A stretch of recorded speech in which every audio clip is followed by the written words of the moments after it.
Welcome to Ghostly. Is Hull House haunted? As always, we're your host. I'm Pat. And I'm Rebecca. Today we have a special guest with us. It's our Chicago person, Mondo. Hello. How's it going? Not too bad. You got anything going on? No. No. You just were telling us how busy you are. That's just work.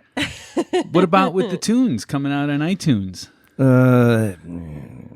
That things have been a little slow that way. When I get busy at work, it's a little harder for me. It's hard to be creative then. Yeah. Because you're creative in your job. So yeah.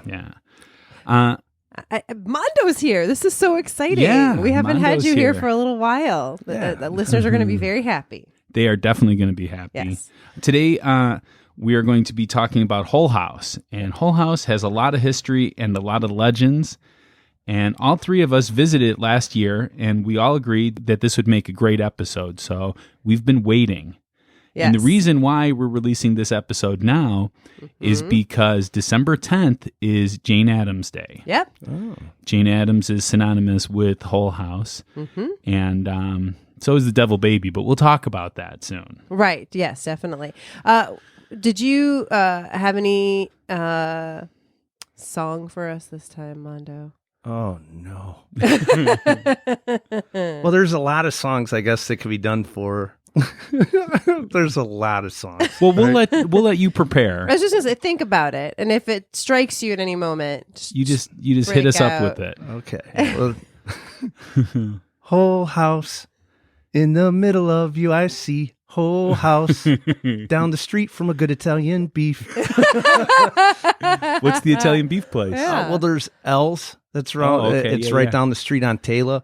And then Taylor. Actually, and then there's Manny's Beef that's not far. That's just to the east of there. What's That's the name of the corned Italian beef. ice place on Taylor? Oh, no. What? You know everything. You're our man in Chicago. I know. I always wait in the car and, and my wife or my son go. And Because there's long lines there. Yeah. oh, I so- see. Yeah. This is an interesting. It's the development. Italian ice place across from L's Beef. It is, yeah. Yeah. Like Danny's or something. That's it, Danny's. Is yes. it really? Hmm? How did I know that? And why have I never been there Oh, to any of these? because it's too good. Oh, I see. Yeah, you might become an addict then. I see. The line is too long. It is long. It is really long, especially on a hot summer day. Well, then let's not go on a hot summer day. Speaking of hot summer days, I think we have some listener mail, right?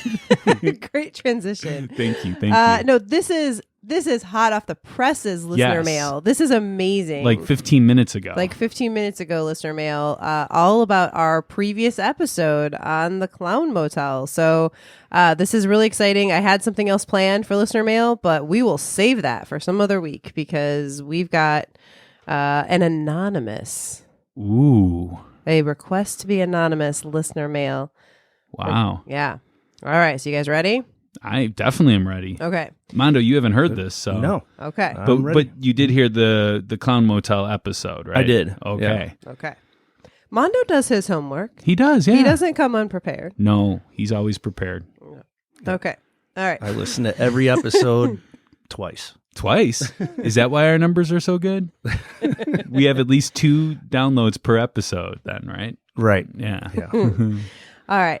So here's the message. In regards to the Clown Motel, I've been staying there since it was $31 a night. Whoa, wait, hold on. $31 a night? I know. I Wow. know. So a couple of things, but please keep this anonymous. Okay. So Perchetti was not a doting motel owner. He's a slumlord who owns a lot of the town and use poor people to do maintenance, which is why screws holding in laminate flooring are baseboards, etc. Wait, hold on. Let's stop for a second. So screws holding in laminate, is that bad? Yeah, that's where you get squeaks and all that. But Okay. No, buckling and things like that. Laminate floors are supposed to float. They just click together, but there's actually nothing that's holding them down. So if you take a screw and then you screw it down, then it can't. Wood naturally expands, contracts, but yeah, it'll buckle. Oh, Gotcha. that's interesting. And squeak. And- And yes. squeak. Interesting. Now, this is not the current owner. I just want to emphasize Yeah. that he's talking about. So Yes. No, we were it's talking not. about how the current owner seems really cool and is updating a lot of stuff. So I don't want to go to the. It's okay to go. And this person has a relationship with Tonopah as well. So Right. this person would know. This Right. person. Yes. Yeah. Yeah. Oh, I'm so sorry. I skipped this. Please keep this anonymous because I do work in Tonopah at times. He says. Yeah. Okay. The clowns were out there just as a kitsch it opened. As kitsch it opened when theme motels were big and kids would want to stop there. Finally, it's not haunted. The maintenance crews for years walk the property nonstop. So those footsteps, maintenance, knocks. You hear three doors down. You hear I've actually heard Three you Doors hear Down traffic. before. Have you ever heard Three Doors Down? Yeah, They're pretty good. They Yeah. are pretty good. Okay, go ahead. I'm sorry. The cemetery haunted, perhaps. Little known fact is that's not the full cemetery. Ooh. The map was read wrong, so where the fence is just a portion of the bodies. That downhill slope up under the abandoned barn structure, up the hill, all bodies. They are going to leave there because the cost to relocate and name is to locate and name is too much. Finally, Perchetti will tell you, or at least told me, the clowns never moved. And the lady in red is at the Mitzpah, a hotel and not a school, and was a prostitute chained to a radiator, I believe the story goes. Wow. Whoa. So that's a correction there at the end. But yeah, so he basically is saying that the previous owner is like, not haunted. Wow. I wish we would have had this for the episode. I might have won the polls then. Well, I guess it is time for the polls. Oh, no, we don't need to do the polls anymore. No, we always have to do the polls. I mean, I think that's kind of an outdated thing that we do on the podcast, and I think maybe we should. I think we should do the polls. Mondo, what do you think? You have to do the polls, and it just has to happen. I'm sorry.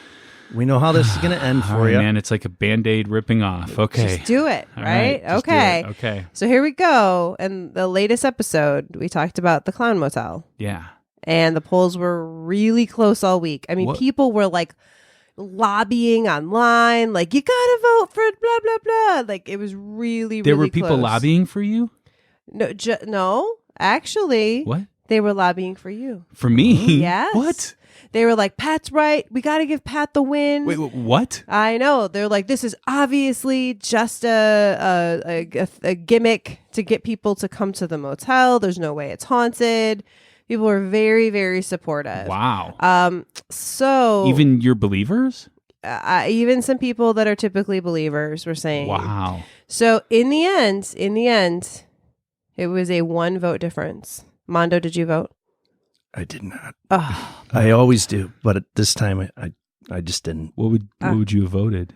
I actually would have voted for you. For who? I would have voted for the that the place is not haunted. Oh, really? Yeah. I would Oh, have if to. I Remember, lost by 1 vote, man, I'm going to be so upset with you. That's it. now let's just be careful. Okay. I want to step away from the, like, it's voting for Pat versus Rebecca. There you go. Because, there are, hey, I mean, there might be times when Pat thinks, like, no, it's totally haunted. I mean, that could happen. No. Yeah, I'm sorry if I said it that way. I didn't mean like I'm voting. I just meant for the I non-believer understand. side. The side that he's on. Yeah. Yes, I understand. But I Yeah. just want to say that. Okay. So in the end, it was 51 to 49. Ah, so close. No. No, what? The no's won. What? Yes. I won? Yes. I won? Yes, you won. Well, again, the no's won. That's The me. no- I'm a no. I'm the king of the nose. I won. Yes. See, I told you we need to do the polls every single episode. Yeah, They're you've very been important. saying that they're rigged. You've been saying that Wow. they're fake. Where's the confetti? I'm waiting for. So let the record show from now on, no matter who wins the poll, they are valid because I do not always win. Well, The yeses do not always win. I mean, Minions are definitely a lot better than. That's not Elsa, right? No, that's the other, her sister, Played by Anna. Anna, played by Kristen Bell, who's one of my favorites. And of course, Anna but is amazing. Minions are cool. Whatever. Anna's awesome. I mean, look at the Minions. He even has a hat on.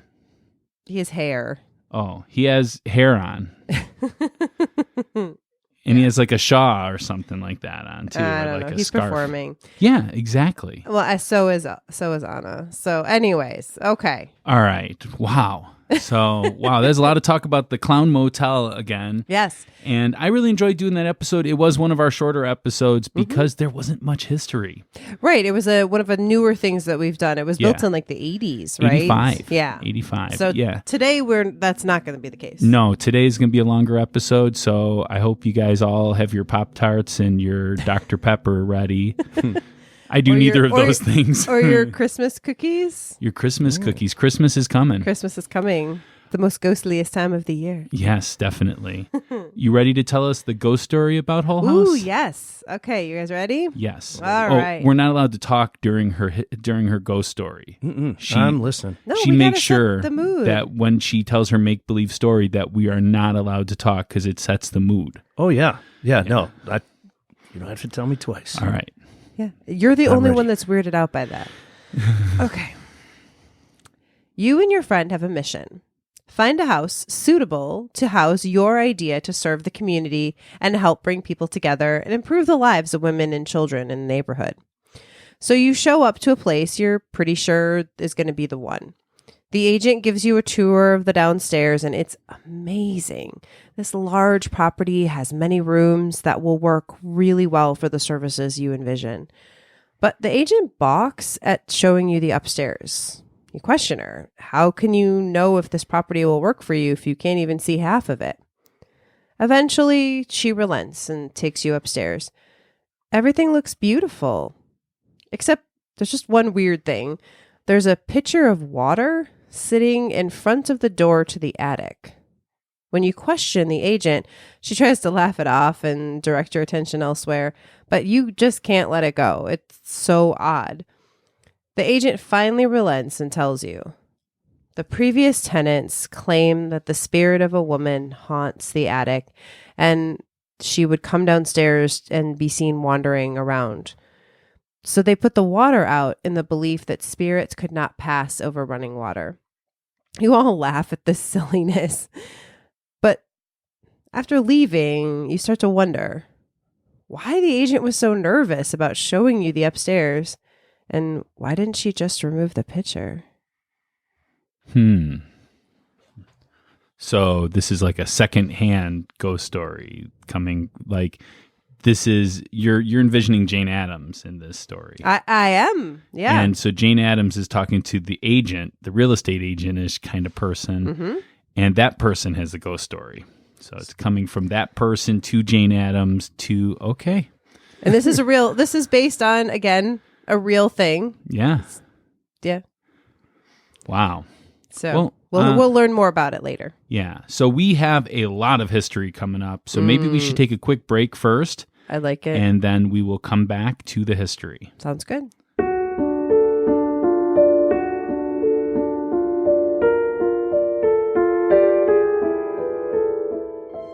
Hey, True Believers, it's Dr. David Hickney. That's right, I'm a legit PhD. Anyway, there's still a butt-ton of truth out there, so we're coming back for Season 3. It starts February 28th, 2020. 2020 is a leap year, so February has a 29th day. We don't dare post on that day because, as you know, Leap Day is the Spode's once quadrennial laundry day. It gets messy. Anywho, Freak of the Week Season 3, February 28th. Elizabeth will be there too.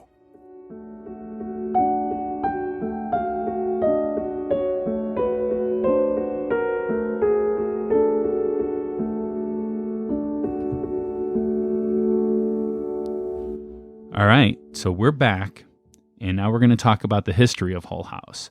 Hull House, its history is really, really great. I mean, a lot of great things happen in that building. Yeah, and we're not just talking about Hull House as the charity. No, we're talking about the building. Back. Yeah, we're talking about the building and everything that happened in that building. Although Hull House, when it became a settlement, was up to 13 buildings. But we're talking about specifically the Charles Hull's mansion. Which is the place that we saw last year. It's the only place still standing. Gotcha. So Hull House was one of America's most famous settlement houses. The people that owned Hull House were some of the most amazing and philanthropic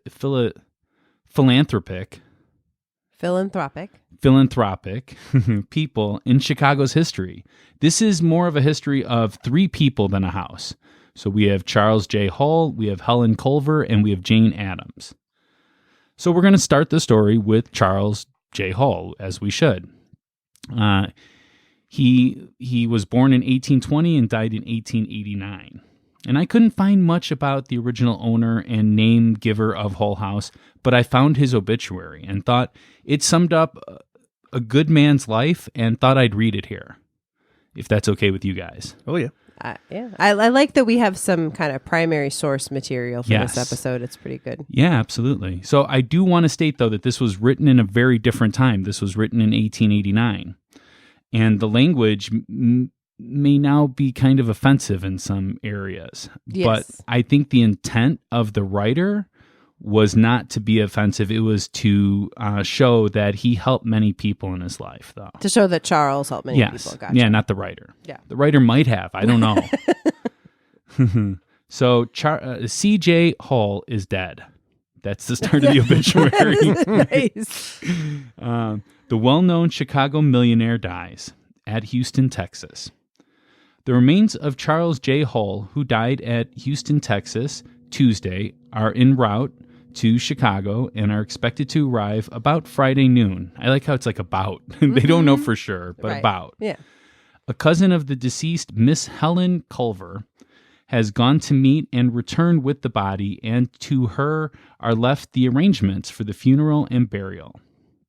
Charles J. Hull had for the last 40 years been prominently identified with the business interest of Chicago. He was born in the little village of Manchester, Connecticut in 1820. 1820, I'm sorry. It's an old newspaper clipping, so it's hard to read. There was nothing in the poor and lowly surroundings of his youth calculated to stimulate the ambition which, even at an early age, he began to inspire him. While yet a boy, his father died, and he went to live with his grandfather, who was a proprietor of a small hotel in central New York. Here he acquired an education such as the common schools of that day could give. When about 20 years of age, he taught in a district school, and in 1846, he came to Chicago and studied law. Subsequently, he entered the law department of Harvard, from which he graduated, so he's a Harvard graduate. Wow. Yeah. He again returned to Chicago because he loved Chicago, and practiced law and engaged in real estate business. It was to the latter that he paid the most attention and was one of the first to inaugurate the now general system of subdividing and platting suburban properties and selling them into installment plans. He was successful in this work and in a few years accumulated considerable wealth. But he, with many others, suffered in the financial crash of 1857. There's always financial crises in every lifetime, it seems. Yeah. When the panic was over, he was $1 million in debt. Wow. In 1857. Yeah, it's like $1 billion. Yeah, definitely. Yeah, no, this guy, I mean, think a millionaire at the time. Yeah. Crazy. It's just insane. But he lived to see the day when every penny of it was repaid. So he didn't just file bankruptcy or something like that. He repaid it. Wow. After the war, he went to Savannah when he introduced his idea of providing the working class and Negroes with homes on the installment plan. So that's cool. So he basically, the idea of you don't have to have all the money up front. Yeah, which, I mean, in those days, being poor was a death sentence. You would die of poor. Yeah. Well, I think it still is sometimes. No, but there's like welfare and stuff like that. It wasn't. things. Jane Addams was Yeah. one of the people that started that system going. Yeah. Where the poor it wasn't a death sentence necessarily. It was Right. just something to overcome. Yeah. But like to help people to be able to be property owners that's exciting. Yeah, so it proved a success there, as it did afterwards in Baltimore, Jacksonville, Florida, Houston, Texas, Lincoln, Blair, and Ashland, Nebraska, and Cairo, Illinois, where he put the plan into execution.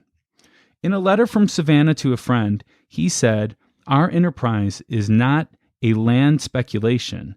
We are endeavoring to distribute the land adjoining certain large cities among the poor.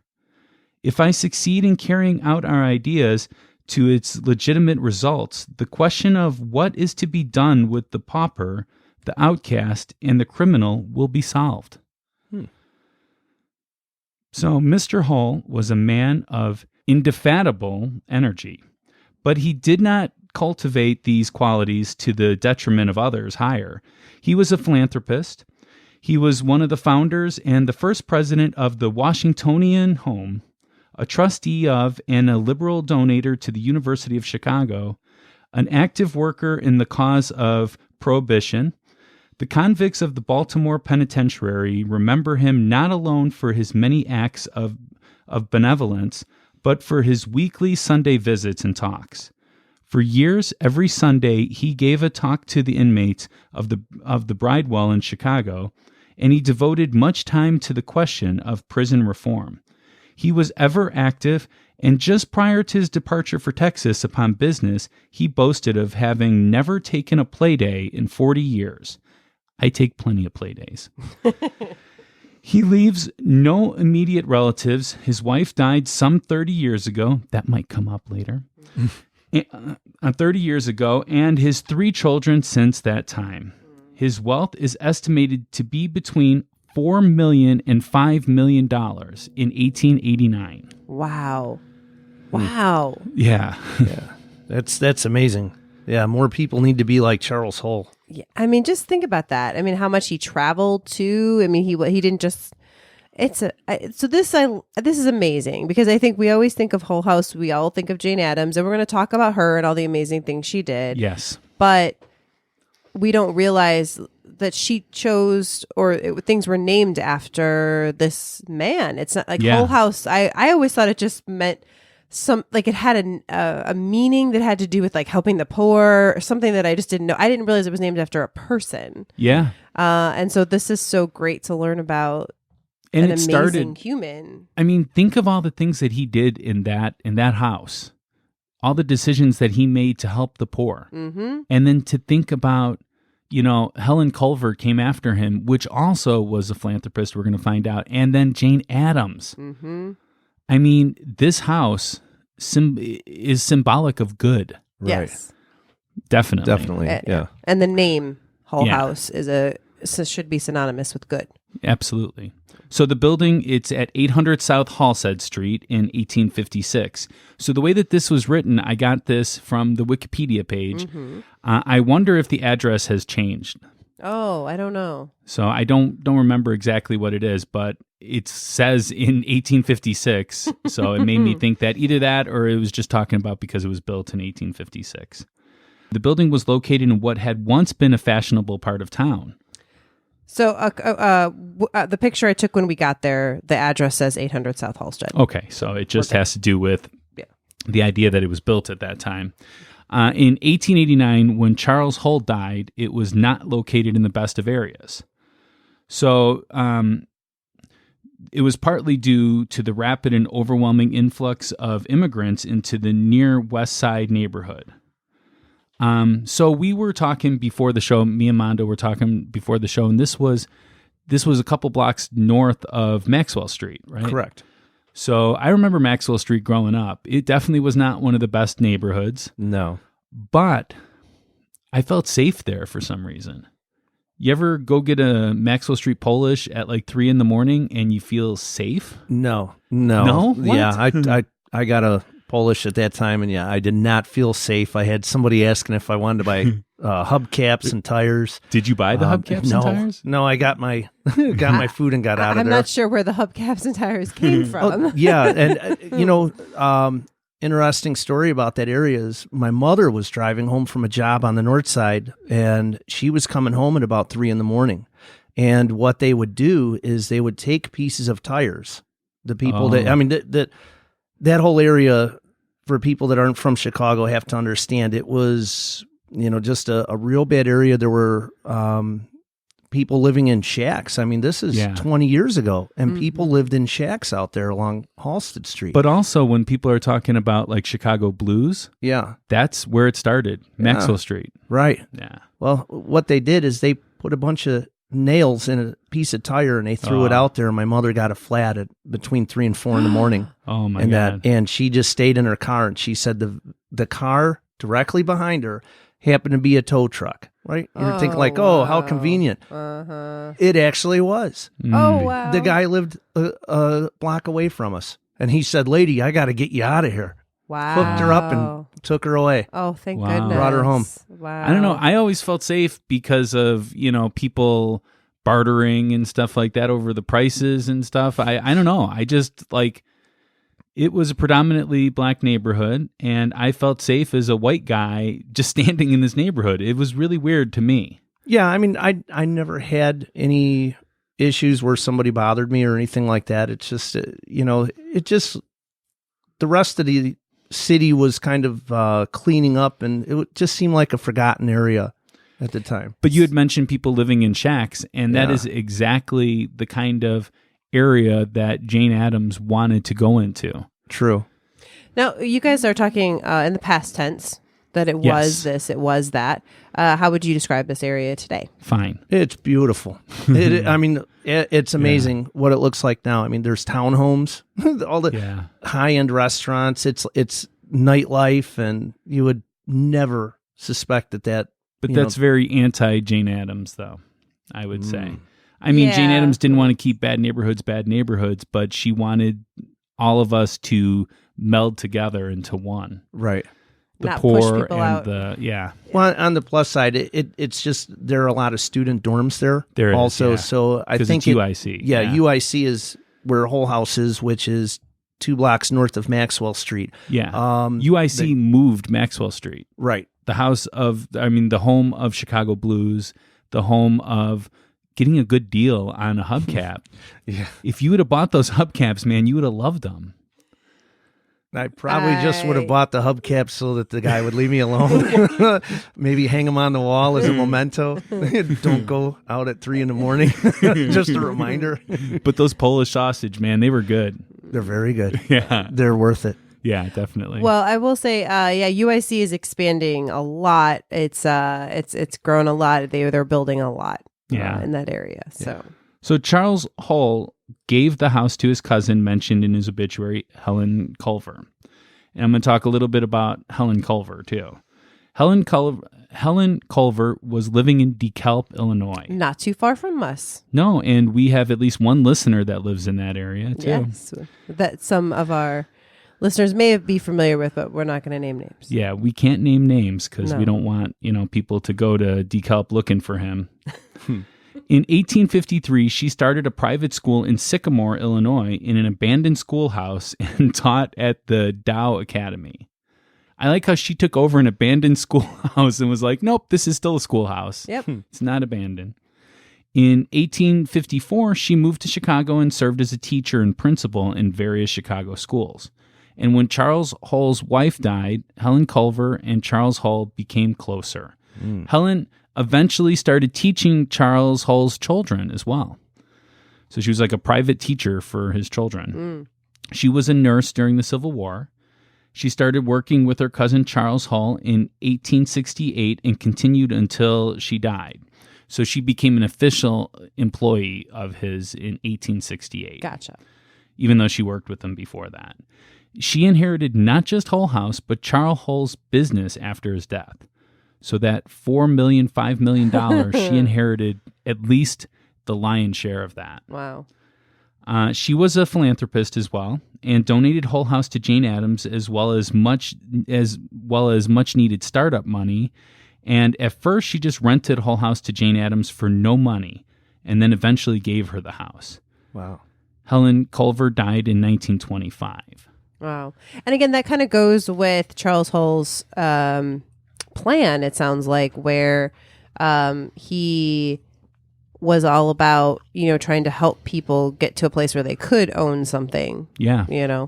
Absolutely. So it just kind of carried out that mission. Yeah. So, you know what, Rebecca? Why don't you do the Jane Addams portion? Because I know you're a huge Jane Addams fan. I am. In doing my research for this episode, this is one of the few times I felt sad that we only have this 2 weeks to do our research. Like I really wish that I need to go find a book. I need to find a Jane Addams She's book. an author, so she wrote actually about the Hull House. Oh, well, that would be even she better. Wrote 20 years. It's like, I think it's called 20 Years of the Hull House or something like that. Yeah.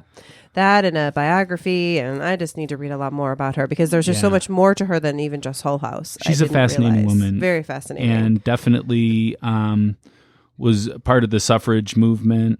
Yeah, we're going to get to a lot of stuff. Yeah. What's the name of the book? 20 Years? I don't know. That's me just trying to remember of the countless things that I've seen in research. Okay. But Jane Addams wrote a book about Hull House. 20 years. And it had to do with 20 years of Hull House. I don't know if that's the exact title. The Good, the Bad, and the Baby. It's 20 Years of Hull House by Jane Addams. Wow, look at that. Man, my memory's good today. This is going on my list for the holidays. Okay. All right. So this is definitely a high level overview. Her life, fascinating. Again, all we can do is just mention some of the highlights and hope that inspires all of us to learn more about her. Yeah. So fascinating. So she was born in and was buried in Cedarville, Illinois, which I don't know where that is. Does anybody know? I meant to look that up. I do. It's west. Okay. Yeah, it's one county from Iowa. Oh, okay. Yeah. Yeah. That's over there then. It's northwest. Okay. Yeah. Okay. All right. That works. And she was many things in her life. She was a settlement activist. Obviously, we'll learn more about that. She was a reformer, a social worker, a peace advocate, a sociologist, a public administrator, as you mentioned, an author, a suffragette. As far as social workers go, she is sometimes known as the first social worker. I could absolutely see that. Yeah. I could absolutely see that. We have a lot of students, school I work at, and a college I work at, where they're just, I just want to help people. And, social work, public advocacy, sociology, those are all great fields to go into if that's what you're interested in. Definitely. So, all right. So she was born on September 6th, 1860. She was the youngest of 8 children. By the time she was 8, 4 of her siblings and her mother had passed. Wow. So, again, back then, this was, it was just, you had a lot of kids because they didn't always all make it. So, she actually herself had tuberculosis of the spine. It's called Pott's disease. Yeah, not to be confused with regular tuberculosis. Because I've heard people in a couple of YouTube videos that I watched about her talk about that she had tuberculosis. It was not the same thing. Pott's disease is a little bit different.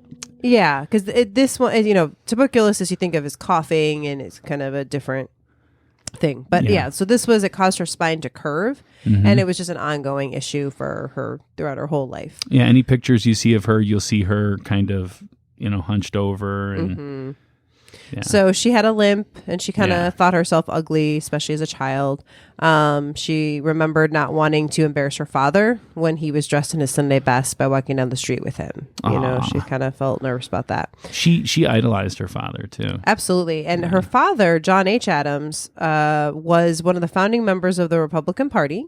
in Illinois, and he was a state senator, and so therefore friends with Lincoln. Yeah. Which was kind of like the family's claim to fame. Is she? For Jane growing up, that was a big deal. He helped Lincoln get elected. Yeah, exactly. Yeah, I mean, Lincoln was part of the founding of the Republican Party, so that was a whole big thing. Yeah. And yeah, basically, this fact is mentioned in everything I've read about her. Is always like, and her father was friends with Lincoln. Yeah. that's no one skips that point.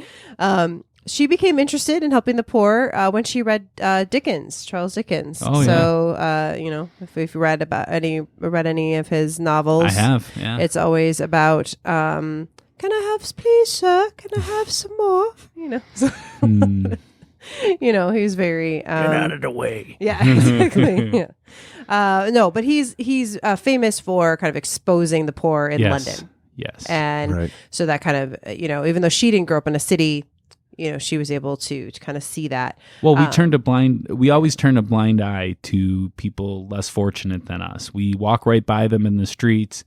I try to get to know the homeless people around, where I work and stuff. I talk with them. There's, they don't listen to the podcast. I don't think they don't even know about the podcast, but there's James, the homeless guy that never remembers me, thinks I carry money with me all the time. I have to tell him every day, I don't carry money, James. And, one time, he asked me for $1, and I said, I will give you the $1 if you tell me my name.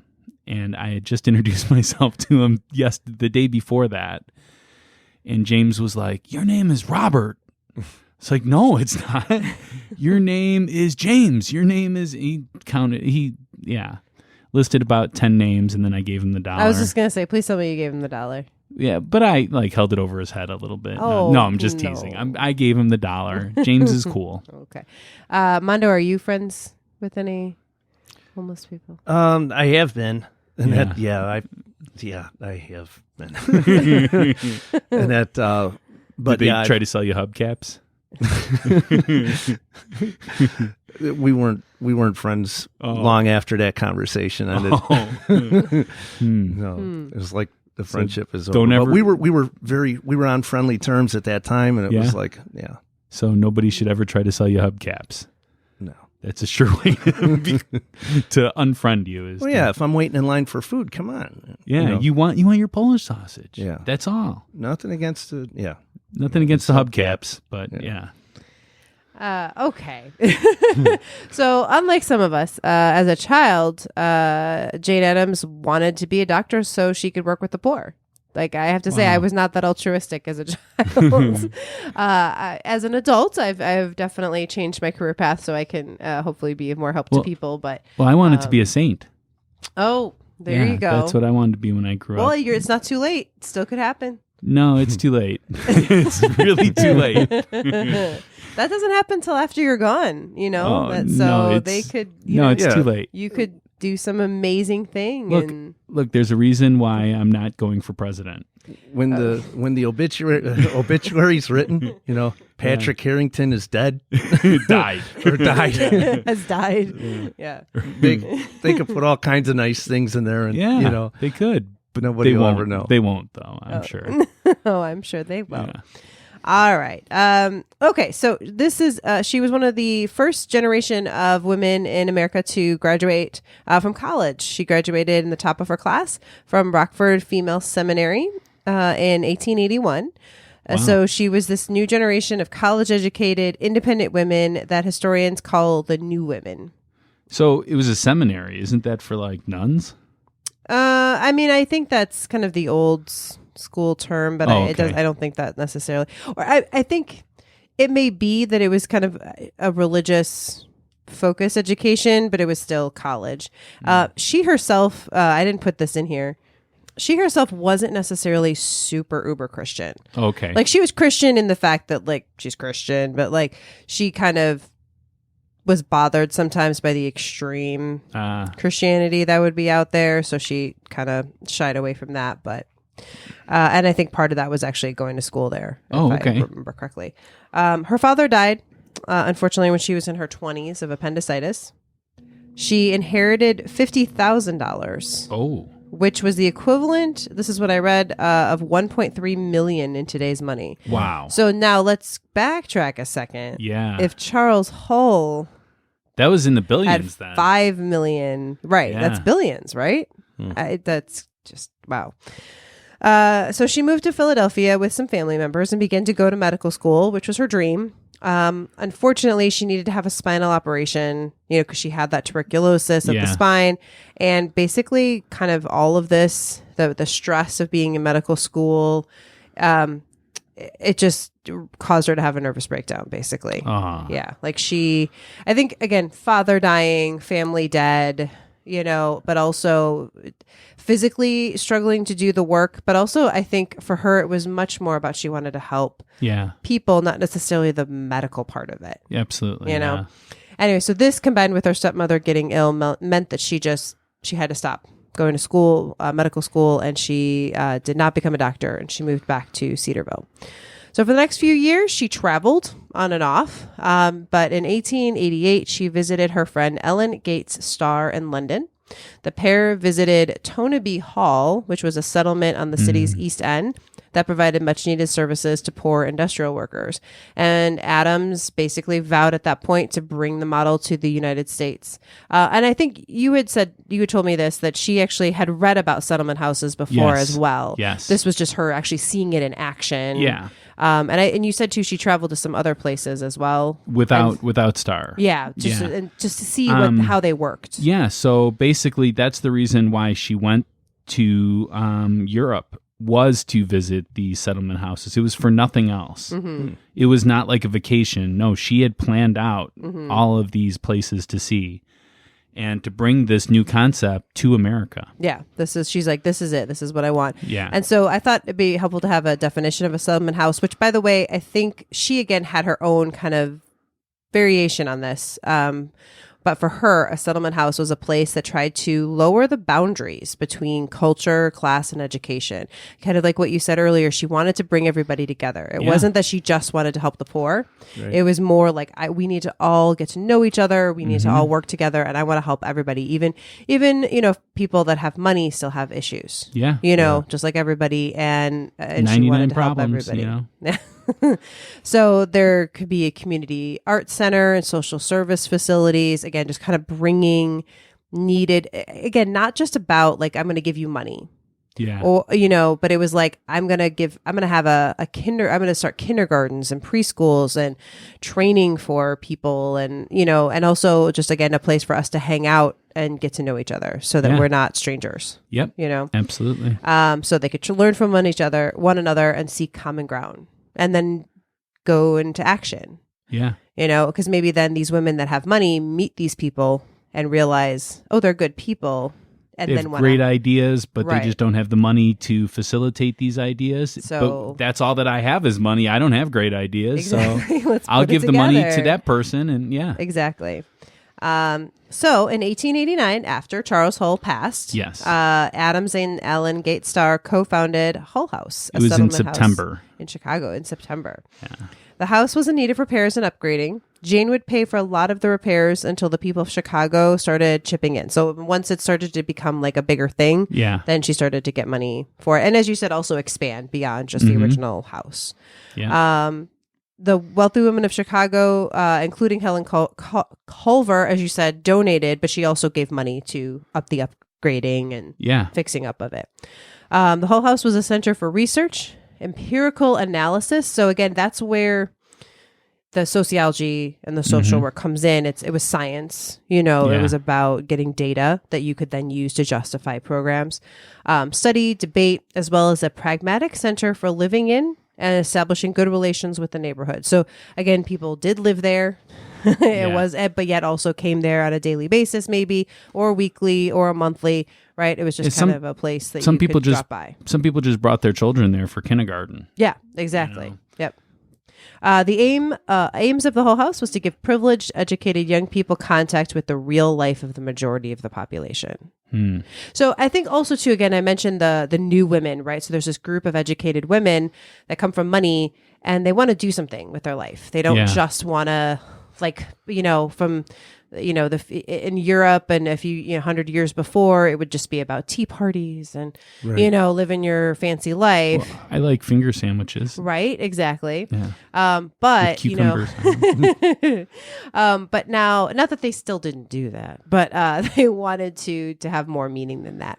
Yeah. So Hull House was this opportunity of like a safe space that you could go and meet people and help people. And thinking of the neighborhood that it was in, after me and Mondo were talking about the Maxwell Street, it really fits into that neighborhood. Mm-hmm. I don't think it could be in a wealthy neighborhood and have the poor come into the neighborhood to live. I think that the rich people would have, been upset. Right. But you go into a poor community and have rich people move in. Yeah, they love that. They love that idea. So Yeah. again, because I think we don't always. So again, not all of them, but there actually were residents of Hull House that were well educated. Yes. You know what I mean? It wasn't just like a place for poor people to live. And it was a lot for of everybody. immigrants too that moved there. Yeah. So they all shared a commitment to labor unions, the National Consumer League, and the suffrage movement. Yeah. So lots of work with that. Starr and Addams developed 3 ethical principles for social sentiments: to teach by example, to practice cooperation, and to practice social democracy, that is egalitarian or democratic social relations across class lines. Hull House wasn't just about helping women. It also stressed the importance of the role of children in the Americanization process for new immigrants. So they had several programs for children: art, drama, kindergarten classes, boys and girls clubs, language classes, reading groups, college extension courses, along with public baths, a gymnasium, a labor museum, and playground, all with a free speech atmosphere. She was also an advocate for children. In 1907, Addams was a founding member of the National Child Labor Committee, which played a significant role in the passage of the federal child labor law in 1916. Wow. Well, Mondo, I know that you were part of a union at one time, and you know a lot about the history of the unions, right? Yeah, they give you a book, actually. They had us read that. And some of the pictures in there. Started with the Haymarket? Yeah, the Haymarket. You remember the year of that? I don't know off the top of my head. I want to say 1850s something. No, 1880s. 1880s, yeah. Really? And it also showed pictures of kids standing in line waiting for their wages with no shoes on. Yeah, there was a lot of child labor in Chicago, even around Maxwell Street. Oh, yeah. That was a big part of it. There was a video I watched where somebody was talking about the first time that they drove down Halstead, which was Maxwell Street, at that one point, and saying how there was, there was a bunch of crime and there was child labor everywhere. Yeah. So 1886. Yeah. 1886. So it was a relatively new idea then that they were, that they were in support of. Mm-hmm. Right. Yeah. But I mean, without that, we wouldn't have vacations. Mm-hmm. We wouldn't have sick pay. We 8-hour days. 8-hour. Yeah. Yeah. Were any of you guys, either of you, part of a boys' club, like a boy or girl club, whatever? Why? I don't know. I was involved with the Y. Yeah. Yeah. The YMCA. I was in a boys' club. Yeah. It was helpful to keep you on track as a kid. Yeah. I mean, where else can you go in the middle of winter? And they had a wood shop or go swimming and things like that after school, and crafts for kids, and yeah, it was fun. Yeah.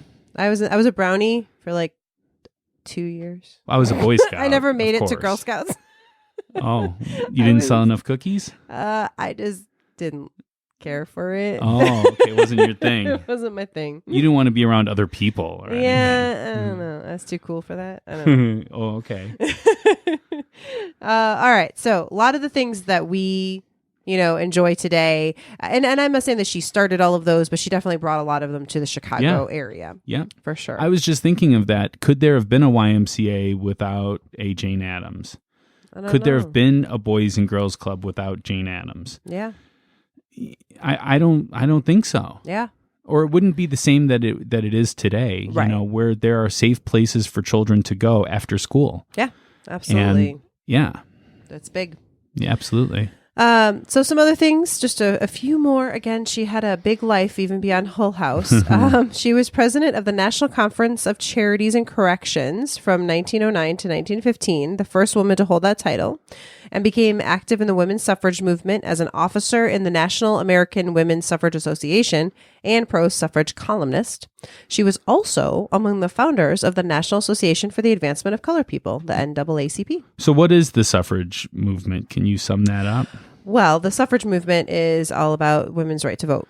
Okay. And next year is going to be the 100-year anniversary of the passage of the 20th Amendment. So I'm super excited. Because like when you say like pro suffrage, it sounds like they're pro people suffering. Yeah. You know. No, but suffrage it's not is exactly about, that. and suffrage isn't just about women voting rights. It's about all voting rights. But the suffrage movement was specifically focused on mostly on women. I know a lot of it was like, no, we are women. We have a different perspective on the world, and therefore we should vote. Right, absolutely. Is that we run the household, we raise the kids, and so we should have a voice in how things are governed. Yeah, it makes a lot of sense. You know, I don't know why people didn't see it before, but yeah. Yeah, well, that's a whole other episode of some other podcast that we're not on. Okay. Okay, Because we got to get to the ghosts, people. We are not at the ghosts There's no yet. ghost here. This is we're just talking There's about so stuff. many things to talk about yet. Okay. Inspired by Tolstoy, Jane Addams was a devout pacifist. Yeah. She was huge. She spoke out against World War One. She did. And here's the thing about World War One that I learned.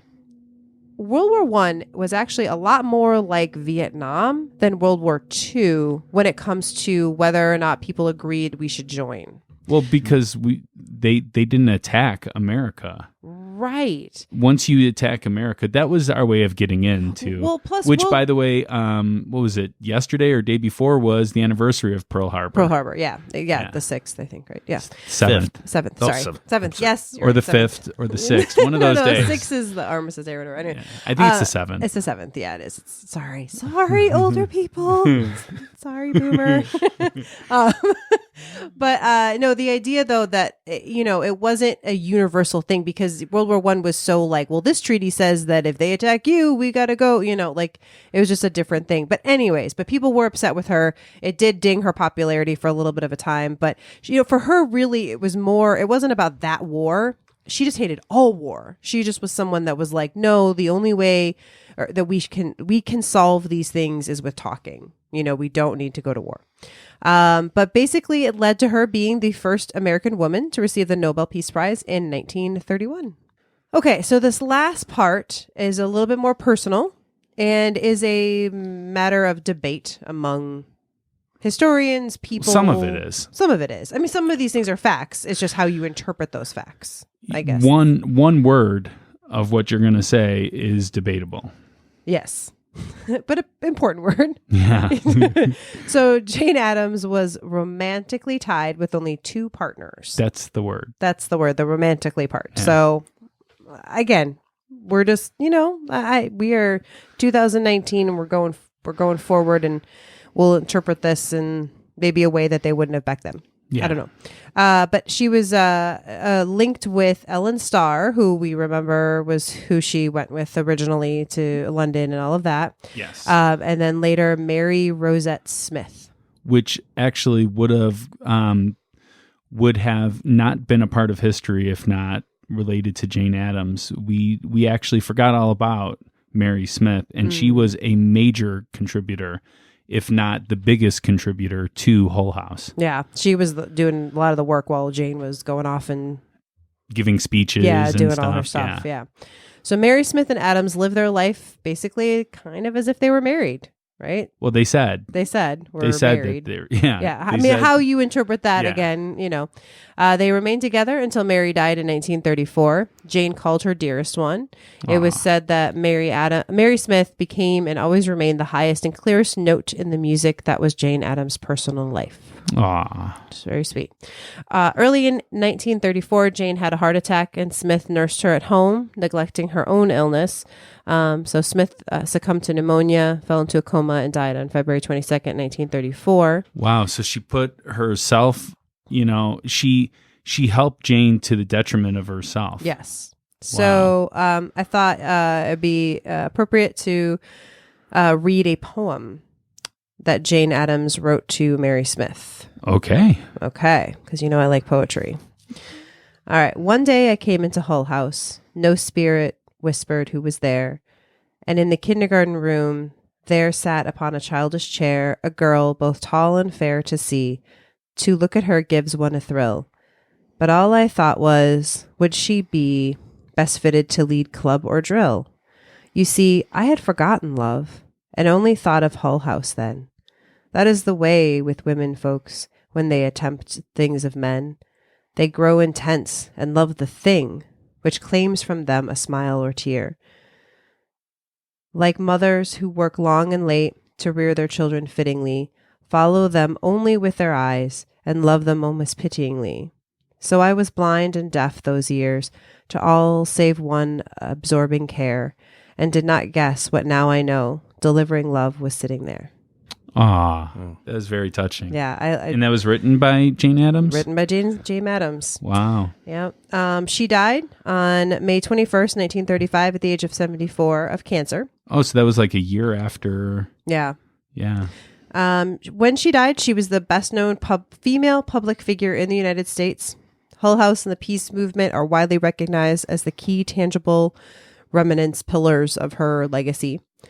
December 10th, as you mentioned, is Jane Addams Day and celebrated in Chicago. There's a park located near Navy Pier in Chicago named after her, as well as an entire tollway.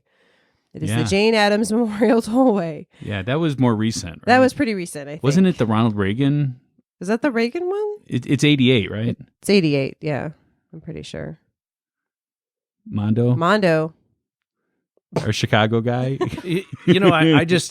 I'm getting to the point where I just tune it out when I hear it on the radio every morning. I know, I'm driving it. They're like the Jane Addams stuff. Yeah, right. You're just like, well, and it's so weird because it could be like the same road, but they call it different names and different sections. Yeah. And Chicago can be really confusing. Yeah. I'm just that person that likes to go by what I know, the numbers. It's That's not what the I go by. Stevenson, it's the 55. It's not the Eisenhower, it's the 290.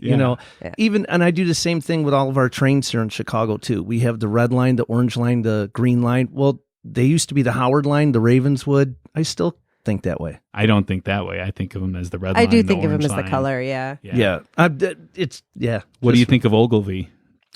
Do you think it's still, what was it Metro called? Station? Northwestern. Northwestern Station or something? No, I've only actually known that. I've switched it to Ogilvy, yeah. Yeah, okay. But sorry. All right, moving on. Oh, geez. Okay.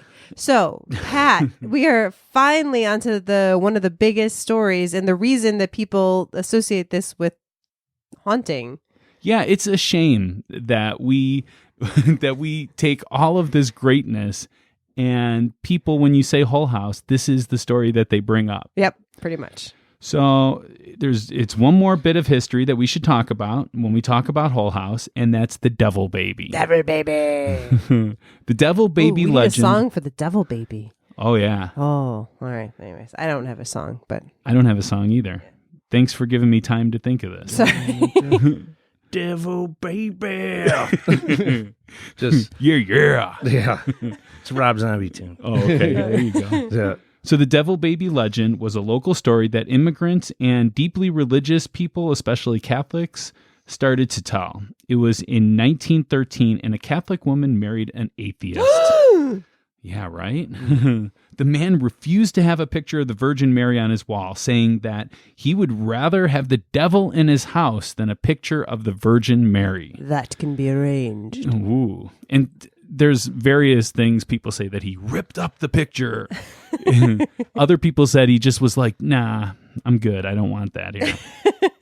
The baby was born with cloven hoofs, pointed ears, and a tail. It spoke in profanity as soon as it was born.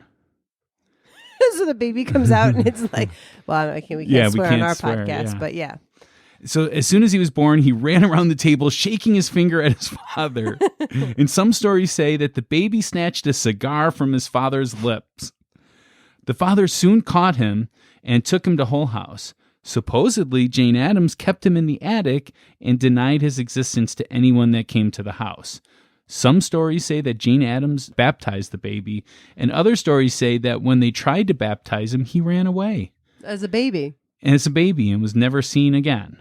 And there's stories about where this devil baby went to. Oh, I that it was see. someplace in Bridgeport. Okay.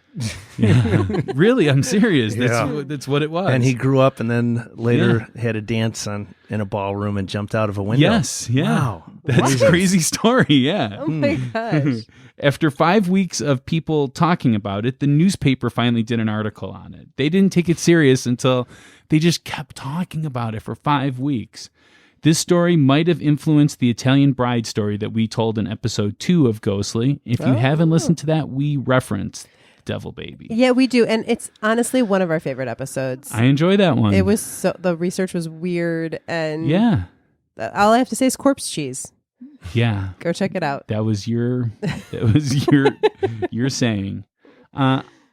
I will say, though, that Jane Addams and everyone at Hull House refused this claim that there was a devil baby, but they received a lot of visitors over years Oh, yeah. People just show up and phone calls. Yeah. and demand, like, show me the devil baby. Yeah. So there was a great article that was written in The Atlantic in October 1916 that we will link to in our show notes, all about the devil baby. So where do we stand on the devil baby? Are you a believer, Mondo? I'd like to see the devil baby. I mean, it's interesting. I would have been one of those people that knocked on their door. You would have? Yeah. Show me the baby. I heard you had a baby. Yes. Okay. I mean, seeing's believing, of course, but just hearing this, do you think it's possible? Yes. Yeah. Completely. Wow. Wow. Yeah. Okay, Wow. Rebecca, where do you stand on the devil I do baby? not necessarily believe in this one. Do I Wow. think that there could have been a baby born that maybe had some deformity or Yes. something, and then like the midwife or the nurse that was in the room like went home and was like, oh, there was, and like started telling stories, and then those got changed and whatever. But no, I do not believe that this, just because it's too out there and it's too folktale-y. Like there's Yeah. just not enough based in Especially reality. stealing the cigar and running around the table, swearing, talking running swearing, away. yeah. Like I think if the devil was born as a baby, it would like his goal would be to be raised as a regular baby, so that we didn't know that it was the devil. kind of like Damien. Kind of like Damien. All right, so my mother was a histologist, and she worked with a pathologist. So my mother would make slides for the pathologist to look over and stuff. Whenever they would do like a dissection or anything like that, or like a biopsy or something, she would make slides of that. And so growing up, I asked her one day, I said, what was the weirdest thing you ever saw? And she talked about a frog baby, Whoa. a baby that looked like a frog. Whoa. Yeah. So there could be a devil baby, but it's not the devil. It's a deformity. Wow. Did the baby live? No. Oh. Sorry. Wow. Spoiler alert. Yeah. Pat. Frog babies are not meant to walk around this earth. Okay. Maybe it looked like Baby Yoda a little. No, Baby Yoda's cute. Yeah, Mondo, if you've seen I have. Yeah. Yeah, he's awesome. Have you watched the show? Yeah, it's a little 3-finger force thing. Yeah. It's just, but I was Mondo. There you go. Yeah, because he was in the last episode. They kept calling him Mando. Yeah. Right. That's what they call him. And I thought of you. No. Yeah. Thank you. All right. Okay. So there's a reason that we included Devil Baby in the history Yeah. and not the ghost debate Story. part. Yeah. Yeah. Because we don't think it's true. No. Except for Mondo. Maybe. Mondo can keep on believing about the devil baby that went to Bridgeport. Yeah. The connection's there. Now I understand. So, I mean, once you mentioned that, it was like, it blew my mind. I couldn't believe it. Jody was the one that told me about that. Yeah. Yeah. So, anyways, after Jane Addams died, Hull House kept going until it was displaced by the urban branch campus of the University of Illinois in 1960. Yep. So let's all blame U of I. Yeah. As a DePaul graduate, I say we blame U of I for the Sure. Even after that, The social service center role was performed throughout the city at various locations under an umbrella association, the Jane Addams Whole House Association, until 2012. So, Rebecca, you said you saw one by DePaul, right? Yeah, no, there's in Lincoln Park somewhere. I swear I remember walking by something and it said, Jane Addams Whole House, and so I just assumed that was it. That was the one location. That was my not understanding as a college student, but So today, though, where we stand. So today, Whole House is a museum to Jane Addams, and although the work that she did is not being continued, it still inspires many people to do great things. It is located on the UIC campus. They have classes there every once in a while. Really? They have lectures there. Wow. It's more lectures than anything else, especially lectures that have to do with women's history. Mm-hmm. And I watched a video of by the Chicago Lab where they went to a Mandela speech or something like that there. Mandela wasn't there, but it was an author of a book that wrote about it, and got to see inside in the lecture hall where the kindergarten was and stuff. Oh, cool. Yeah. That's awesome. So that's where we're at with the history. Whoa. Wow. So we need a break. Yeah, we do. Yeah. All right. So we'll be back in a minute. Okay.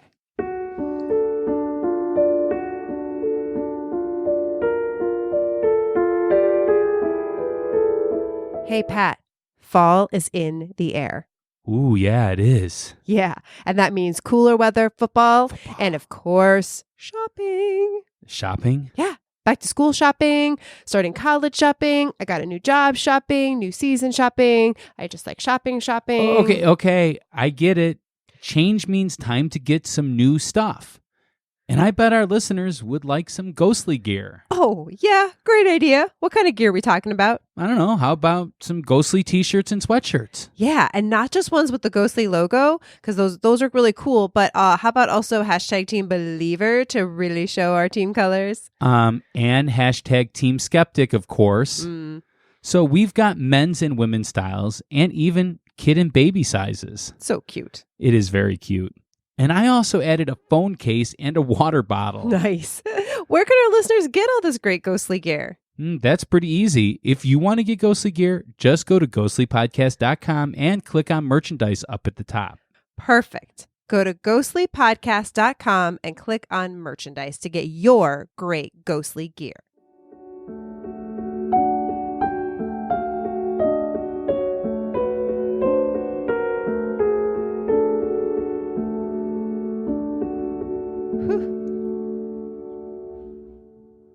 Whole house in the middle of the street. Whole house.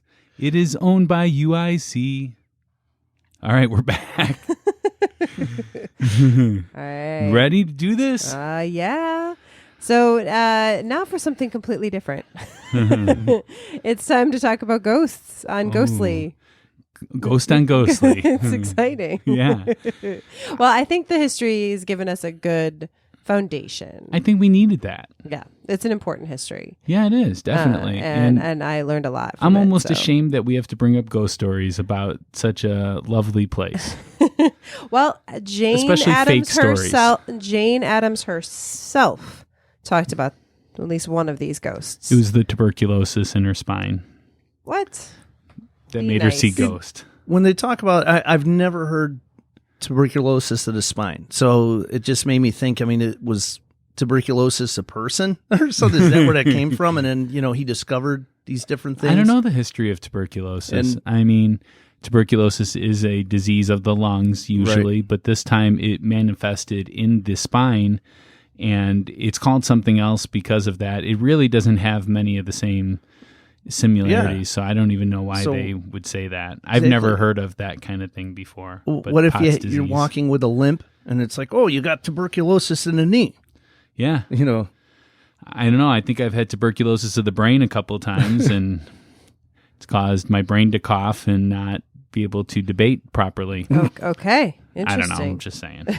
All right, let's talk about some ghosts. Let's talk about some ghosts. Now, first of all, so we did talk about the devil baby, but just is there anything else we want to bring up about the devil baby if we kind of discounted that?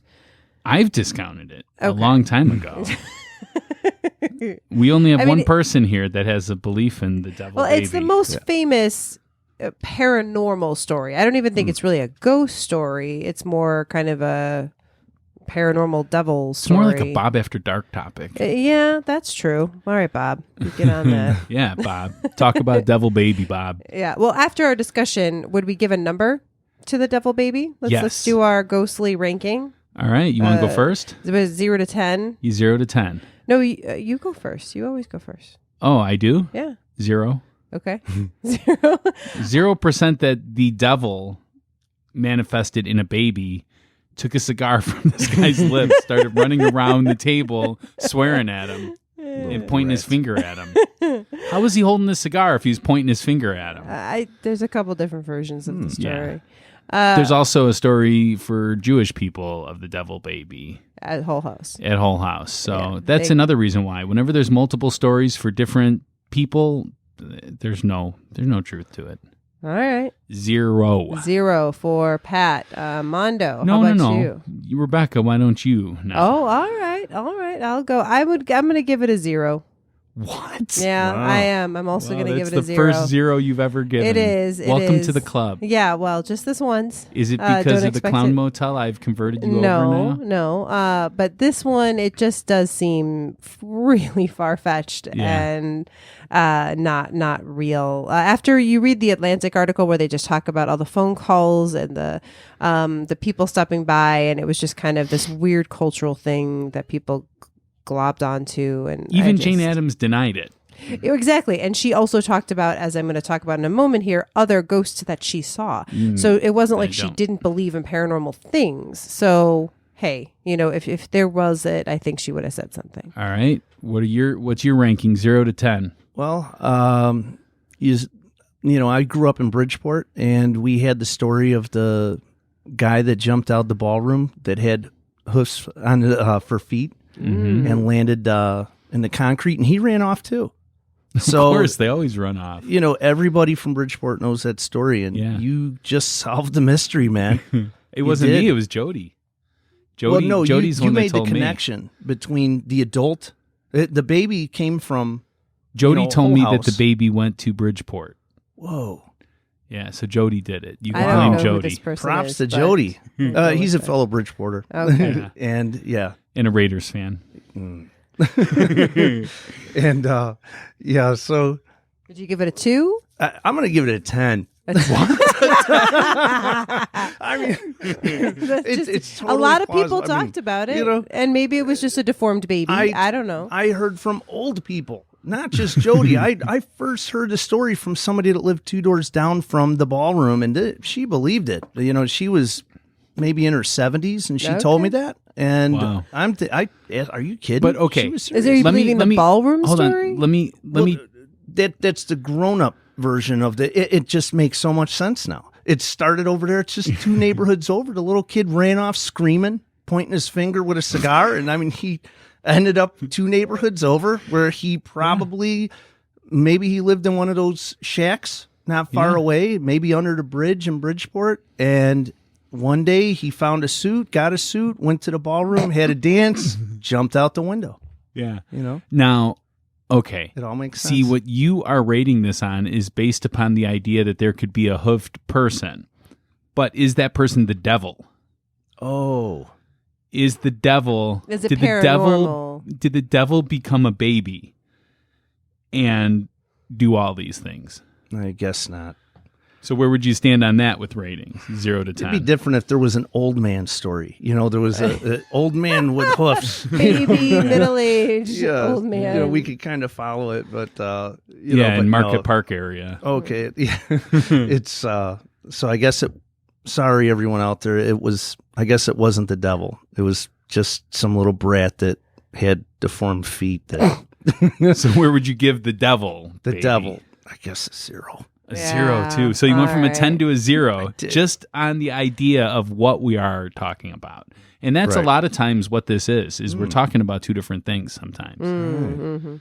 Okay. All right, so let's get into some of the real ghost stories. The ones that... The fake ones, yeah. No, the real ones that you'll hear when you go on a ghost tour and visit Whole House, which is something we did.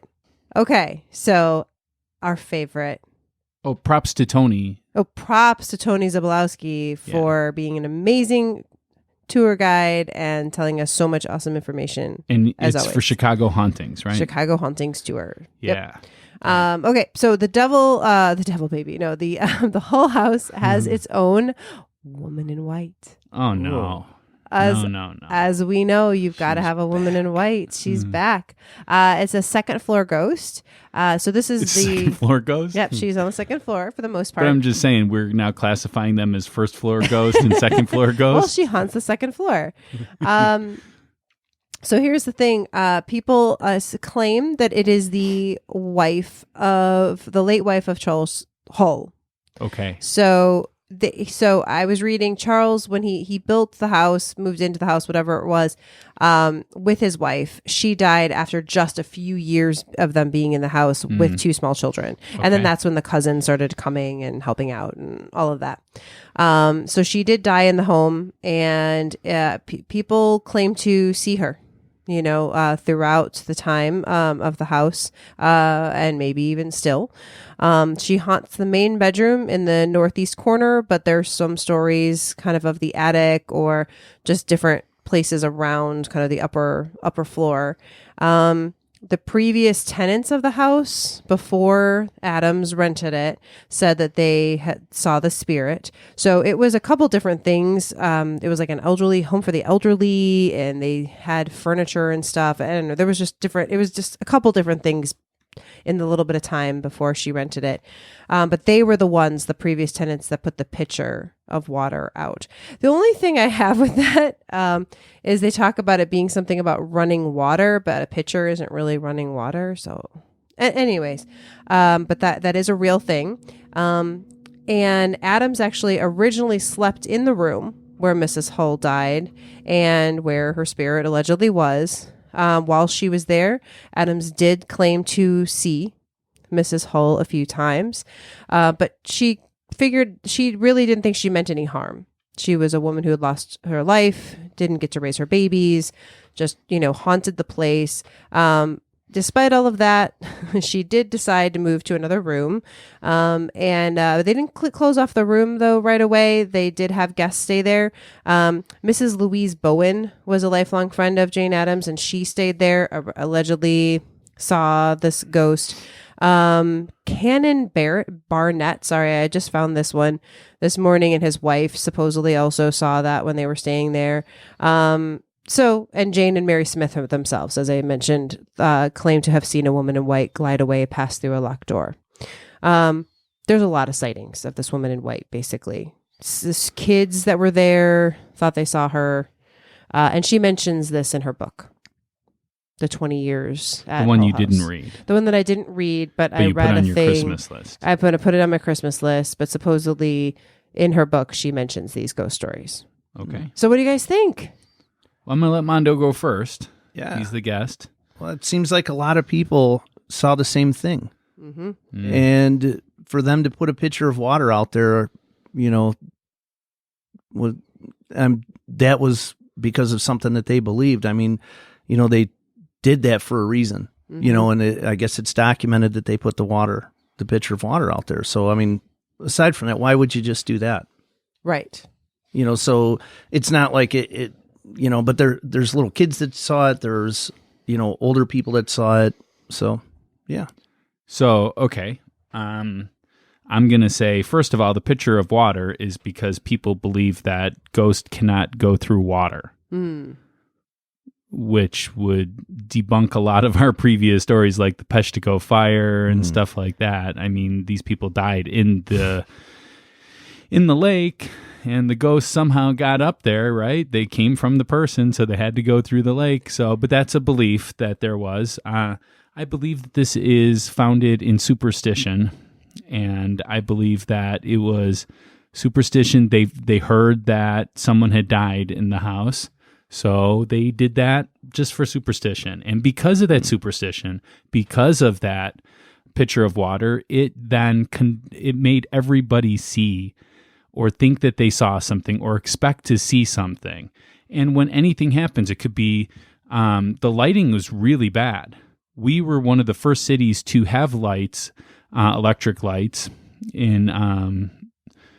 did that in 1893. So this is 1889 when Jane Addams moved in there. There was not electricity in there, and there probably wasn't for many, many years. So this is all being lit by candlelight and oil lamps. Gaslighting. Gaslighting, yeah. Was the precursor. Yeah. So it could be gas. Could be gas. Could be. I mean, you guys are laughing, but the idea is that it could be something else. And the idea of ghost is that you have to prove that there is ghost. I don't have to prove that there isn't ghost. I don't have burden to of proof. The burden of proof lies upon the supernatural, not on the natural. Okay. Well, again, our proof is that many people reported similar things over the years. I will also state, and I again found this. I read this and then I forgot about it. Mrs. Bowen, who saw the ghost, also claimed that on 3 separate occasions she had to put out fires upstairs that started with no known origins, singed nothing, and would just go out by themselves. No known origin except for oil, gas, or candle light. But not singeing anything. Jane eventually just turned this into a storage room. And a dressing room for the theater later on. I just think too many people were complaining. I just think here's the thing. We do have a lot of people that supposedly saw this, but there were a lot of people over the years that lived at Hull House. A lot more than just 5 or 6 people. So to say that a lot of people, if you put it into perspective, if this was in a normal house, that would be a lot of people because it would be most people saw it. In this particular thing, we're talking about a very small percentage of people that would have seen this ghost. Well, I don't know that. I mean, that's just what I found, but I don't necessarily know how many people. I got to read the book. I believe it starts from superstition and it carries through from that, and any little thing that happens would be attributed to this. Okay. And they all have heard the stories of the person before. Okay. Well, I have another thought, but I'm going to save it. I'm going to save it for final arguments. Okay, save it. All right. Save it if you would. Jeez. All right. Okay. So then another thing that we heard about on our tour, and I didn't find a whole lot about this. I'm going to be honest. This will be short. There's the Fountain Girls. There's a small park with a fountain that's just outside of the house where supposedly the spirits of 3 girls play. You can hear their laughter and feel a cool breeze when they run by you. Apparently, they used to play chase around the fountain and continue playing it to this day. Again, I only found a couple references to this, but I do remember them talking about it. I have a picture of the fountain area that I took on the tour. I don't know. Do you remember hearing anything about this, or Mondo, or no? Feel anything when you were there? No. Anything happen? Nope.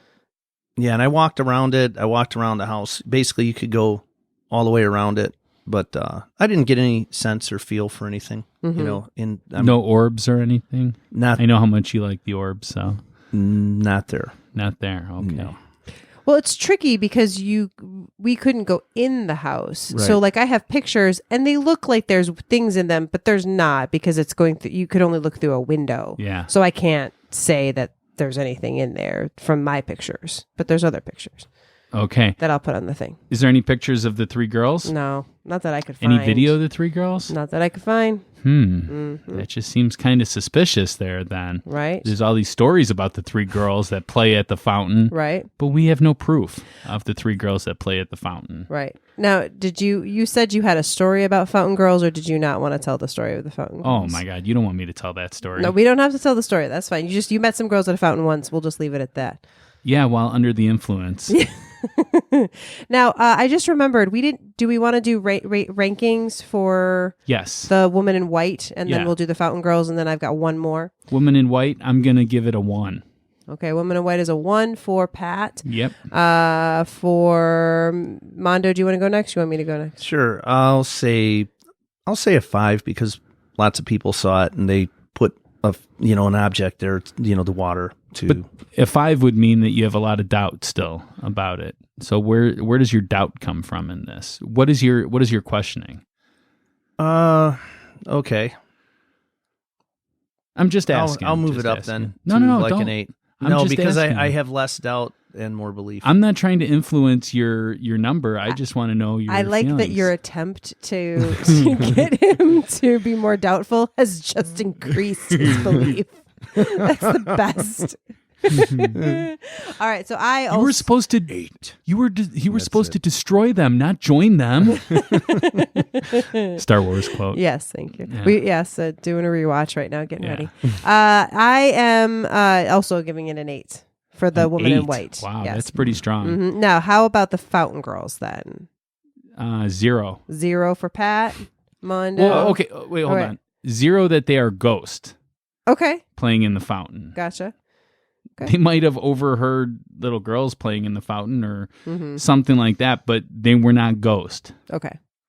I'm going to also give it a 0. I didn't feel anything. I haven't heard anything myself, about that. So it's not like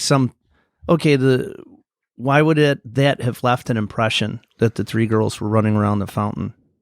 Yeah. What was so, Special about that? yeah, that it would have left some type of an impression. I don't know. So, I'm going to say they didn't see anything. They just heard the laughter and they felt the cold breeze. I'm going to give it a 3. Just give a little bit of something to maybe some people saw some stuff there. Whether it was little girls, I don't know. But there's obviously a But you reason said it's out there. heard, not seen, right? Well, yeah. So how do they know it's 3 girls too? Well, I don't know. Maybe there were 3 girls that used to like to play there or something. I don't know. But you can't go back and say, like, there were 3 girls that used to play here. I hear voices now. Those are the 3 girls. You can't do that because you're actually you're jading your own experiment there. I don't know. All right. Okay. So the last one is this one. I definitely remember hearing. There is a photo, but I haven't found a good version of it, and it's kind of. But I will put it out on our show notes. There is a ghost of a male that appears on the stairs. Also, sometimes you can see from the window, and actually, has a monk-like appearance. So Yes. it looks like a monk. Yes. But people see him slowly moving up the main stairs from the foyer to the second floor, where maybe he meets the lady in white. I don't know. No. But they basically, people claim also to see the chandelier move for no apparent reason. All right. You want to go next? about the monk. And I mean, maybe that is the impression that was left of the guy that brought, I won't say devil, but brought the baby up the stairs. Maybe he was a monk. He was an atheist. That Man, that was really Southside sounding. He was an atheist, man. Yeah, I'd say that's exactly who it was. That was the guy in the robe that brought the baby. He didn't want anybody else to see it. So that's what it is. Well, given that I don't believe the devil baby was there, I didn't say devil. I don't believe that a baby with hooves was dropped off there either. Because Jane Addams and all the rest of the people there denied it. And they were answering phones for months afterwards. Answering the phone going, there is no devil baby. There is no devil baby. Right. I would say the same thing. I mean, people are knocking on the door and you just want them to go away. Why wouldn't you call out the news and be like, hey, I have this devil baby here. I'd like to introduce him to you guys. He ran away. While they tried to baptize him. I wouldn't even have tried to baptize a devil baby. All right. So as far as this goes, I have seen the picture of the man. It is an outline picture, right? Yes. Yep. Actually, I've seen a better picture than that. Oh, okay. Than the one that you're showing me right now. It is an outline distorted picture. It has no center in it. It just is an outline. Well, I can see hands. Okay. Yeah. But maybe it's the outline of the hands that you're seeing and not necessarily the hands. Can you see like wrinkles on the fingers No, kind of thing? because it's a ghost. Okay, but I'm just saying it's an outline picture.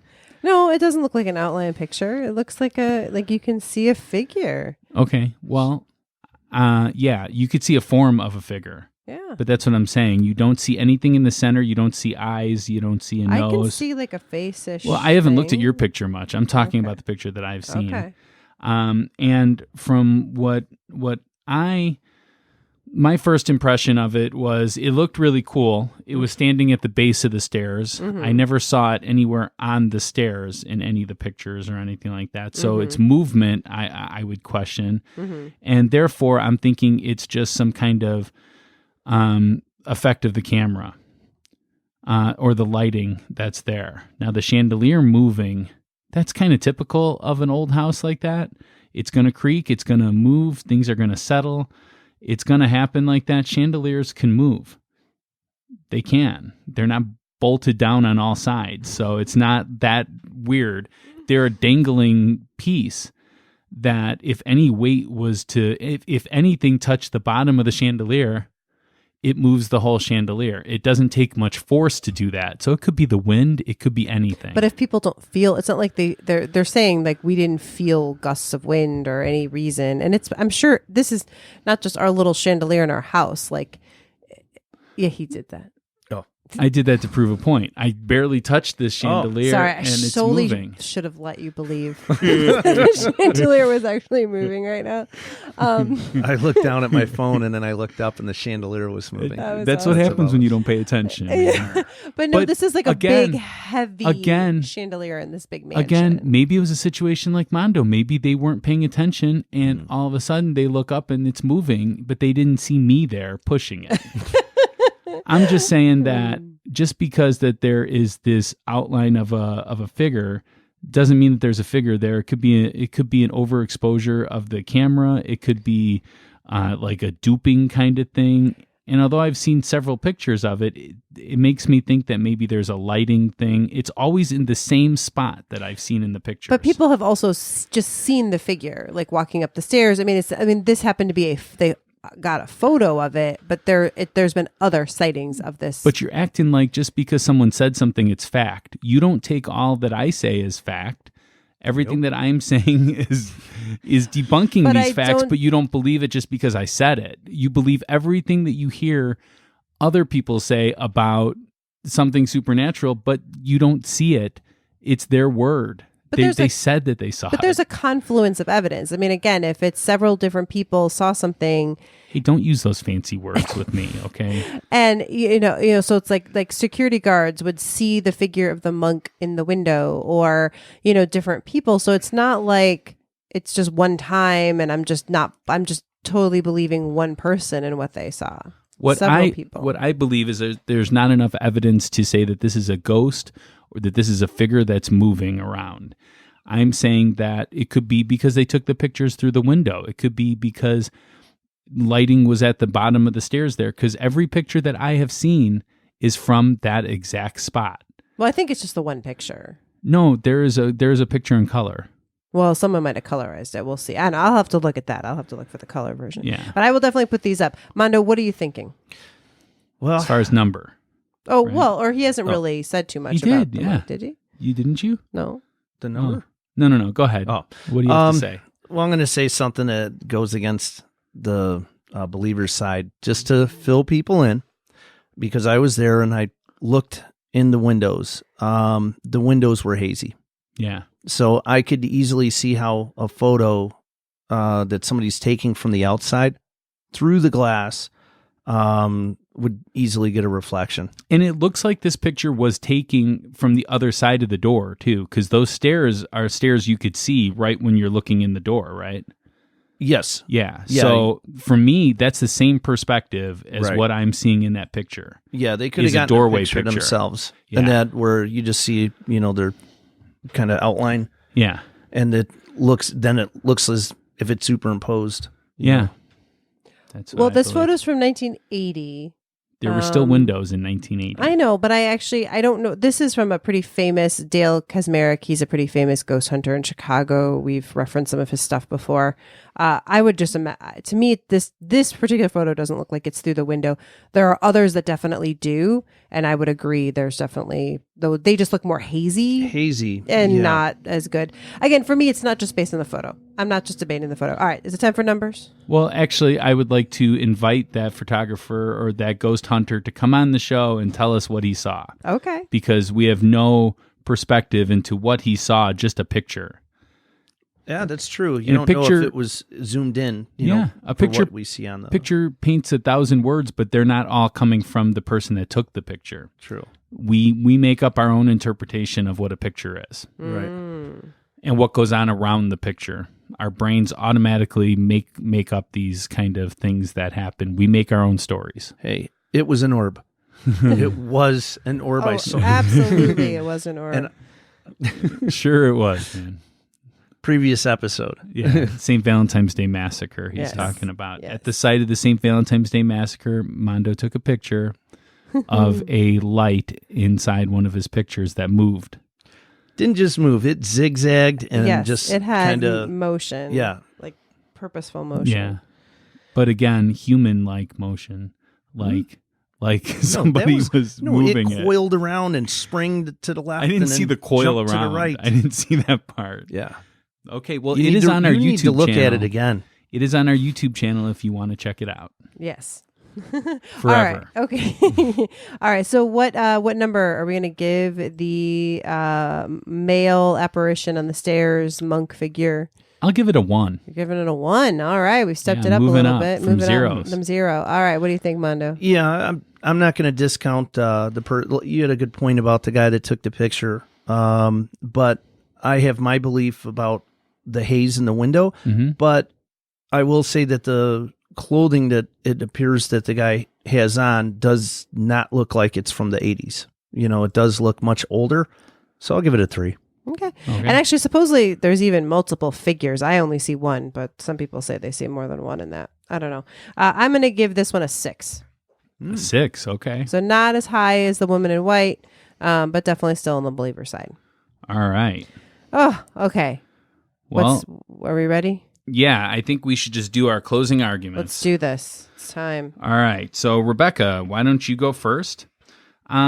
So this brings us to our closing arguments. This is our last chance to convince you to vote our way. We are each given 1 minute of uninterrupted time. We will time each other on our cell phones to keep each other honest. I will time you, Rebecca, if you would then time Mondo and me. I can do that. All right, let me get my timer up here. How you feeling about this? You feeling like you're going to win this one? Yes. What? Yes. Wow. I was about to give you 3 minutes there. All right, 1 minute. Are you ready? Yep. Go. I believe that Hull House is haunted, not by a devil baby, not by the little girls necessarily running around outside, but absolutely by a woman in white, Charles Hull's late wife, who died tragically while her children were very young. Several people have reported over the years, different people that didn't know each other, and one of those people was Jane Addams herself, right? Everyone that was a part of that house saw this figure at some point or another. Jane made changes because of it and wrote about it in her book as something that was true. So I think Jane was an amazing person. I think she had a good head on her shoulders. She went to college. She was educated. She dismissed the devil baby as a thing. And so if she believed that there was a ghost in that home and that she saw the ghost, then I believe that there's a ghost in that home and that she saw the ghost. It's haunted. All right, that's your time. Man, I just need to, can we copy and paste what she said and just alter the voice a little so it sounds like mine? Everything except the devil baby. All right, Mondo, you ready? I'm ready. All right, you going to time him? You asked me to time him, Yes, please. so I'm ready. Okay, Mondo. And Make sure it's a tight minute, okay? it's a time. Because he likes to go over. Oh, okay. All right. Are you ready? And go. The only reason I go over is because I agree with everything that she said. So it's like, she said it all, but it's true. I mean, it's, well, the way I feel is that Jane Addams saw it. So, I believe that she wouldn't have made it up, and every resident of the house saw it. So they were putting the water there.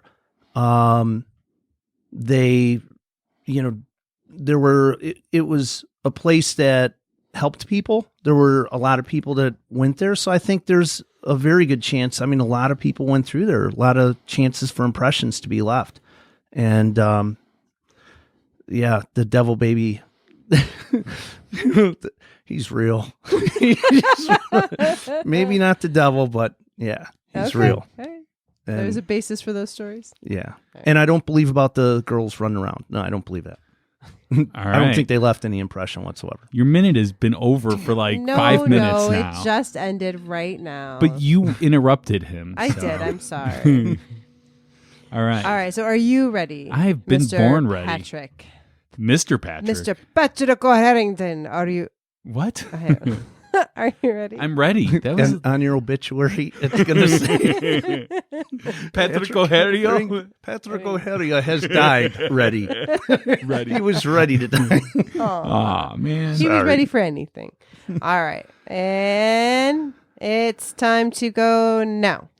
So we have this old house that obviously has had a lot of good things happen in it, but people get creeped out by old stuff. People always believe that old stuff is haunted. They tried so hard to make this devil baby be the haunting of Hull House. It's not. Nothing is. It's an old house. The issue that I have with it is that all of these things were taken at a time long ago. None of these stories are recent stories of this stuff happening inside Hull House, of this woman in white. None of these college kids that have gone there for lectures or for classes have said anything about that. And if they do, it's only because they researched it and heard that there was a possibility of it. And I am going to say Devil Baby is absolutely fake. Okay. Dang, just made it there. All right.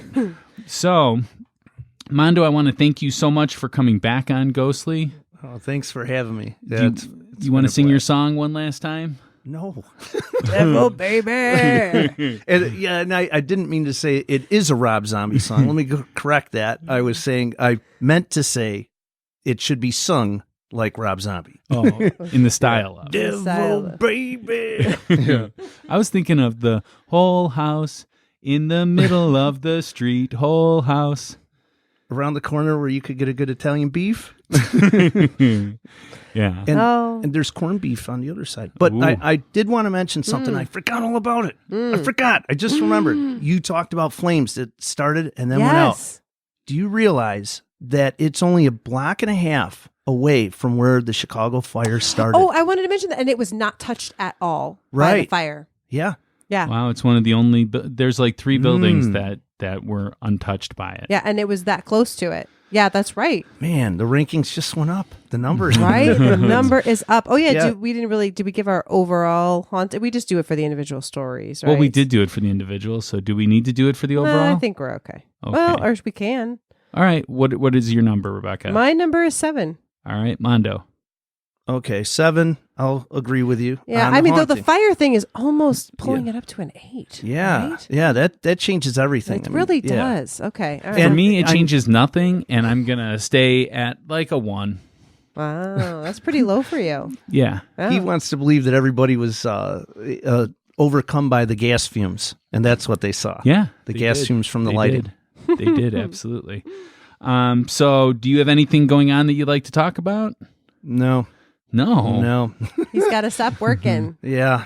I've got a convention coming up this week for work, and I've just got lots of work. It becomes my busy season, so I'll Any be TV working. shows coming up that you're going to be on?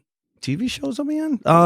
Well, if you guys watch, you've seen the Star Wars, the new one. Yeah. And you mentioned the You're Baby Mando? Yoda? You're a Mando? Well, I've heard that if I wore the suit, I could look like Mando. Oh, yeah, maybe you could, Yeah, I would that's resemble true. him if I wore the suit. Not just my name. All right. Maybe that's a cosplay thing for you. Are you going to C2E2? I should be there. Yeah. We're going to be there. Yeah, we're going to be there. Oh. Ghostly will be at C2E2. Yeah, Nice. so make your plans now. End of February, early March. Yeah, so thank you so much for listening. Please share us with your friends and family, as word of mouth is our best advertisement.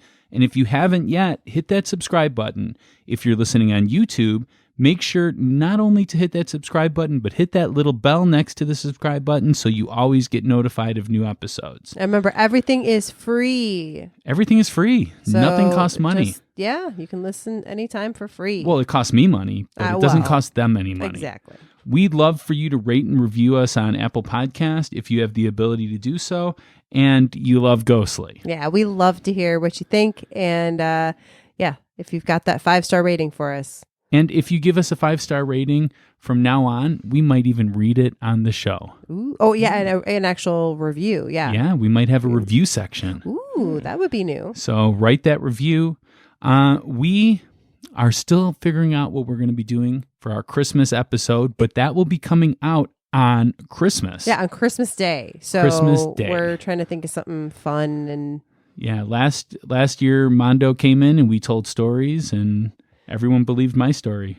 yeah, that's true. Yeah, I won another poll. Yeah, that was So the this last is- time. No, I think you've Seems won like a couple it. since then. Seems like it. All right, guys, until next time, stay ghostly. Bye.